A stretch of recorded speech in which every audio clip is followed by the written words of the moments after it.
بسم اللہ الرحمن الرحیم۔ السلام علیکم، میری آپ سبھی سے التجا ہے کہ ایک مرتبہ درود ابراہیمی پڑھ لیجیے گا۔ بسم اللہ الرحمن الرحیم۔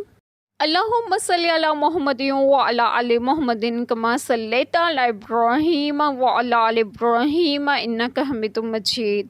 اللہم بارک علی محمد وعلی آل محمد کما بارکت علی ابراہیم وعلی آل ابراہیم انک حمید مجید۔ بسم اللہ الرحمن الرحیم۔ اور بے شک اللہ تم پر کتاب میں اتار چکا کہ جب تم اللہ کی آیتوں کو سنو کہ ان کا انکار کیا جاتا اور ان کی ہنسی بنائی جاتی ہے تو ان لوگوں کے ساتھ نہ بیٹھو جب تک وہ اور بات میں مشغول نہ ہوں، ورنہ تم بھی انہی جیسے ہو۔ بے شک اللہ کافروں اور منافقوں سب کو جہنم میں اکٹھا کرے گا۔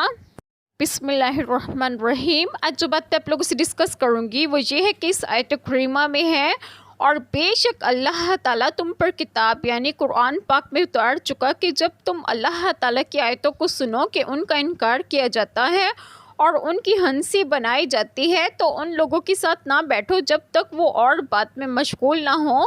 کفار کی ہم نشینی اور ان کی مجلسوں میں شرکت کرنا، ایسے ہی اور بے دینیوں اور گمراہیوں کی مجلسوں کی شرکت اور ان کے ساتھ یارانہ و مصاحبت ممنوع فرمائی گئی، ورنہ تم بھی انہی جیسے ہو۔ اس سے ثابت ہوا کہ کفر کے ساتھ راضی ہونے والا بھی کافر ہے۔